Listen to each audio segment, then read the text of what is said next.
Thank you, Mr. Chairman. I just mentioned on the no action letters, that kind of acknowledges what the EPA does, I think, with guidance letters, too. First of all, I want to thank you all for being here. I'm going to kind of pick off Mr. Fincher a little bit because I'm a farmer producer, too. And I'm really concerned. Sitting here listening to your testimony, kind of a common theme with all these new regulations and more regulatory enhancement. Concern about liquidity in the market, confidence in the market, for price discovery. And I think, if people don't have confidence, we lose liquidity and we lose price discovery and we lose a risk management tool for our farmers out there, so that's my top concern. So going in that a little bit, it seems to me that we looked at MF Global and some other things that moving forward on segregation of funds, keeping that separate in your daily reporting, that's an area I believe it looks like to me that the CFTC should really be focusing to make sure that there's a firewall there and there's accountability. And some of these other things with the transaction tax and increased margin that would put a lot of producers out of the market. Am I correct in my hypothesis, I guess, on this? You're all shaking your head, so I guess I am. The comments, sir. I think you're absolutely spot on. You've basically touched on everything that we're talking about. Confidence is of extreme importance, whether you're referring to MF Global or anything else. If the participants don't have confidence in the system or the marketplace, They won't participate. So at the CME Group, we spend over $40 million a year, and I don't think there's anybody else in our industry can even match that number on just regulatory issues to show that we have compliance. I've spent the last 14 to 16 months on the road in the middle of the country talking to farmers and ranchers and others about the confidence in the marketplace, the tools that we put into place. I think that's one of the things that they want to see. So we're actually showing them what we're doing.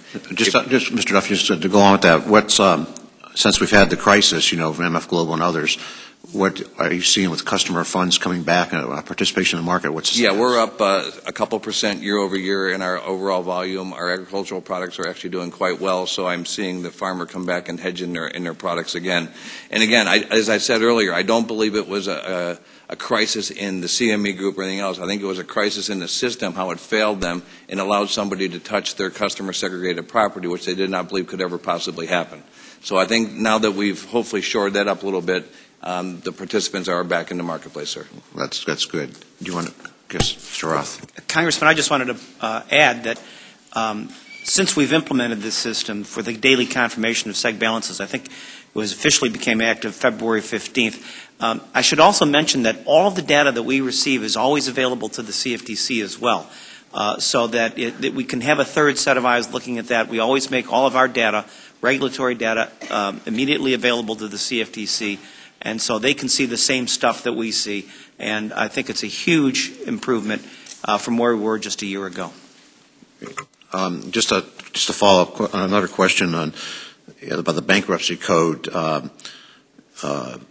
putting the first in line with if there's a bankruptcy, receive funds of people from the segregated firm fails, segregated accounts. Specifically, can you provide any insight how that code should be amended to make sure that our producers are protected? I can just mention an issue that the CFTC has always defined customer property under the bankruptcy rules, under its bankruptcy rules. It's defined customer property, and in the event of a shortfall in seg funds, customer property has always been defined to include all of the assets of the FCM until the customers have been made whole. That's a great definition. That's exactly the way it should be. It's the way it's been for a long time. There was in a proceeding maybe 10 years ago a district court opinion which was ultimately rendered moot because the matter was settled, but that court decision created some doubt as to the validity of the CFTC's definition. And that's a doubt I don't think we should have to live with. I think that cloud should be removed, and I think we should figure out a way to make very clear. I'm just about out of time. Just a quick question on MF Global. Are producers out there and getting reimbursed? What's the status, Mr. Duffy?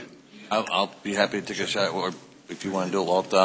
Right now, the best estimates are that 4D, which are U.S. clients trading on U.S. markets, have roughly 99 cents on the dollar back. And then there's another, what are called 30.7, which are U.S. clients trading on foreign markets, which have around 97 cents on the dollar back.